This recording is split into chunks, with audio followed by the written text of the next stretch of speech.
शिवाजी महाराज जन्म 19 फेब्रुवारी 1630 रोजी शिवनेरी किल्ल्यावर झाला. त्यांच्या आईचे नाव जिजाबाई व वडिलांचे नाव शहाजी राजे भोसले असे होते.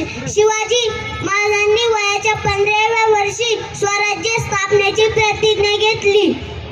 अवघ्या मुठभर मावळ्यांना घेऊन त्यांनी आबाळभर शौर्य गाजवले. स्वराज्याची प्रतिज्ञा, स्वराज्याचे तोरण, अफजल खानाचा पराभव, आग्र्याहून सुटका, शाहिस्ता खानाची फजिती आणि इत्यादी. थँक्यू सो मच बाळा. एकदा जोरदार टाळ्या झाल्या पाहिजे. मी सर्व मान्यवरांना विनंती करते की इतके छान